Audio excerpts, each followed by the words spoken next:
আসসালামু আলাইকুম এভরিওয়ান, আশা করছি সকলে ভালো আছেন। আমাদের আজকের রেসিপি ঝরঝরে নরম জর্দা সিমাই। আশা করছি আপনাদের সকলের কাছে ভালো লাগবে এবং সহজও লাগবে। কয়েকদিন পরেই যেহেতু ঈদ, আর ঈদ কিন্তু সেমাই ছাড়া কিন্তু জমে না। সেমাই কিন্তু কমন একটা জিনিস, সবার ঘরে ঘরেই কিন্তু সেমাই থাকে, আর সবাই চায় ভিন্ন কিছু রান্না করতে ঈদের দিন। তো আশা করছি আপনাদের সকলের কাছে আমার আজকে সহজ রেসিপি ভালো লাগবে। ঝরঝরে সিমাইটা আমি এমন ভাবে রান্না করব, খুব বেশি শক্ত না, একটু নরম টাইপের রান্না করে দেখাবো। তো আশা করছি আপনাদের সকলের কাছে ভালো লাগবে এবং সহজও লাগবে। আমার আজকে সহজ রেসিপি আপনাদের সকলের কাছে ভালো লাগলে অবশ্যই আমাকে একটু ভালোবাসা দিয়ে যাবেন। তো কথা না বাড়িয়ে চলে যাচ্ছি সিমাই রান্না করার জন্য। তো সিমাই রান্না করার জন্য আমি প্রথমে একটা কড়াই বসিয়ে দিয়ে খুব সুন্দরভাবে গরম করে নিয়েছি, আর তার মধ্যে দিয়ে দিলাম 2 চামচের মতো ঘি। এখানে ঘিটা কিন্তু অবশ্যই ব্যবহার করতে হবে। ঘিটা ব্যবহার করলে সুন্দর একটা ঘ্রাণ বেরোবে, আর খেতেও কিন্তু অনেক বেশি টেস্ট হবে। ঘিটা যখন ভালো মতো গরম হয়ে গেছে তখন আমি এখানে দিয়ে দিব 1 প্লেট লম্বা সেমাই। আর সেমাইটা অবশ্যই আপনারা একটু ভেঙে নেবেন। একটু যদি ভেঙে ছোট ছোট করে না নেন তাহলে কিন্তু আমরা যখন নাড়াচাড়া করব তখন কিন্তু চারিদিকে ছিটে ছিটে চলে যাবে। তো অবশ্যই কিন্তু আপনাদের সিমাইটাকে ভেঙে নিতে হবে। আমি প্যাকেটের মধ্যে থেকে ভেঙে নিয়েছি, তারপরেও দেখা যাচ্ছে যে অনেক সিমাই কিন্তু আস্ত থেকে গেছে। তো আমি কড়াইয়ের মধ্যে দিয়ে এরকম ভাবে আর কি ভেঙে নিচ্ছি। এরকম করে ভেঙে নিলে কিন্তু আপনাদের নেড়ে চেড়ে ভেজে নিতে সুবিধা হবে। ঘির সঙ্গে খুব সুন্দর করে নেড়ে চেড়ে মিশিয়ে নিতে হবে, আর একটু ব্রাউন কালার করে নিতে হবে। দেখতে পাচ্ছেন আমি খুব সুন্দর করে অনবরত নেড়ে চেড়ে ভেজে নিচ্ছি।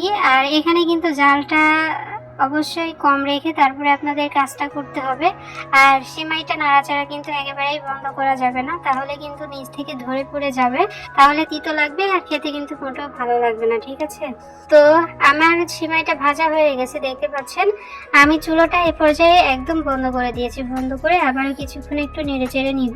কিছুক্ষণ নেড়ে চেড়ে নেওয়ার পর আমি দিয়ে দিলাম 1/2 কাপ চিনি। আপনারা চাইলে আরেকটু বেশি করেও দিতে পারেন, তবে 1/2 কাপ চিনিতেই কিন্তু যথেষ্ট, থেকে বেশি লাগবে না। তারপর দিয়ে দিলাম 1/2 চামচ এলাচের গুঁড়ো। তারপরে 1/2 চামচ দিয়ে দিলাম হলো লবণ, মানে টেস্ট অনুযায়ী আমি লবণটাকে ব্যবহার করেছি। আপনারা আপনাদের পছন্দ অনুযায়ী আর একটু কম বেশি করে দিতে পারেন। আর তারপরে এখানে দিয়ে দিব হলো গুঁড়া দুধ। আপনি 4 চামচ যদি করে নেন তাহলে কিন্তু 4 চামচ হবে। এখানে আমি একটু বড় সাইজের চামচে করে 2 চামচ এখানে গুঁড়ো দুধটাকে ব্যবহার করেছি। এখন এই সমস্ত উপকরণগুলো খুব সুন্দর করে ভালো করে মিশিয়ে নিতে হবে, অনবরত নেড়েচেড়ে মিশিয়ে নিতে হবে। আর এই পর্যায়ে কিন্তু জালটা একদম বন্ধ করাই আছে।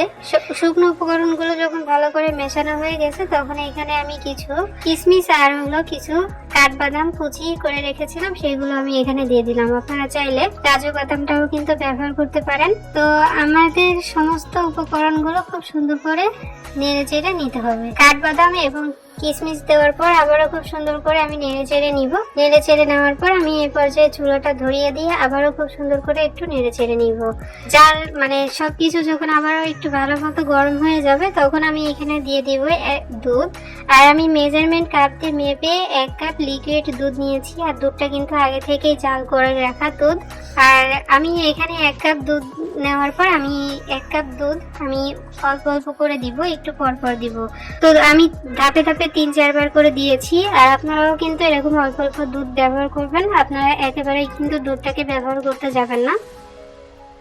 তো আমি অল্প করে দুধ দিচ্ছি আর হলো নেড়ে চেড়ে নিচ্ছি। আপনারা দেখতেই পাচ্ছেন এরকম অল্প অল্প করে দুধ দিলে সিমাইটা একদম কিন্তু ঝরঝরে থাকবে, তবে সিমাইটা কিন্তু নরম হবে, শক্ত হবে না। আমরা শক্ত জর্দা সিমাই যেরকম খাই ওরকম কিন্তু হবে না। ঠিক আছে, যেহেতু আজকের সিমাইটা আমি একটু নরম করে তৈরি করব, এই জন্য আমি অল্প অল্প দুধ দিয়ে খুব সুন্দর করে নেড়ে চেড়ে নিব।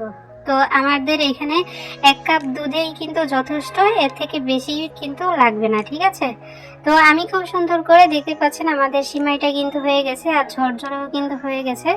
এখন আমি এই পর্যায়ে নামিয়ে তারপরে আমি আপনাদেরকে পরিবেশন করে দেখাচ্ছি যে আমাদের আজকের সিমাইটা কেমন হয়েছে। দেখতে পাচ্ছেন ঝরঝরে হয়েছে। আর যারা শক্ত জর্দা সিমাই খেতে চান, আমার চ্যানেলে অলরেডি আপলোড করা আছে। আপনাদের সুবিধার্থে আমি ডেসক্রিপশন বক্সে লিংক দিয়ে রাখবো, ভিডিও লিংক, আপনারা চাইলে দেখে আসতে পারেন। যারা অনেক বেশি শক্ত সিমাই খান তারা দেখে আসতে পারেন, ঠিক আছে। এখানে আমি খুব সুন্দর করে সিমাইটাকে পরিবেশন করে নিচ্ছি। আর যখন আমার সমস্ত সিমাইগুলো পরিবেশন করা হয়ে যাবে, তখন আমি এখানে আরো সুন্দর এবং আকর্ষণীয় দেখার জন্য আরো কিছু কাঠবাদাম কুচি আর হলো কিশমিশ আমি এখানে দিয়ে দিলাম, সাজিয়ে নিলাম। দেখতে পাচ্ছেন মাশাআল্লাহ অনেক বেশি লোভনীয় লাগছে। আর সিমাইটা কিন্তু সফট আছে, আমি আপনাদেরকে দেখিয়ে দিচ্ছি। এরকম চাপ দিলে খুব তাড়াতাড়ি ভেঙে যাবে না, দেখতে পাচ্ছেন নরম হয়েছে। এরকম চাপ দিলে গলেও যাচ্ছে না বা ভেঙেও যাচ্ছে না, ঠিক এরকম ভাবেই কিন্তু রান্না করে নিতে হবে। আর সিমাইটা যেহেতু এখনো অনেকটাই গরম, তাই এটা ঠান্ডা হয়ে গেলে কিন্তু আরো অনেক বেশি ঝরঝরে হয়ে যাবে, ঠিক আছে। আপনারা একবার হলেও ট্রাই করবেন। আর সিমাইটা খেতে কিন্তু দুর্দান্ত হয়েছিল। যাদের দাঁতের সমস্যা, শক্ত সিমাই খেতে পারেন না, দাঁতের ভিতর ঢুকে যায় বা দাঁতের যে মাংস আছে সেখানে ঢুকে গেলে অনেক সময় রক্ত বের হয়, তো আপনারা এই ঝরঝরে নরম সিমাইটা কিন্তু ট্রাই করতে পারেন। আশা করছি আপনাদের সকলের কাছে ভালো লেগেছে আমার আজকের সহজ রেসিপি। ফাইনালি আমাদের আজকের রেসিপি এতটুকুই। সবাই অনেক ভালো থাকবেন, সুস্থ থাকবেন। আমাদের পরবর্তী ভিডিও দেখার আমন্ত্রণ জানিয়ে আজ এখানে বিদায় নিচ্ছি। আল্লাহ হাফেজ।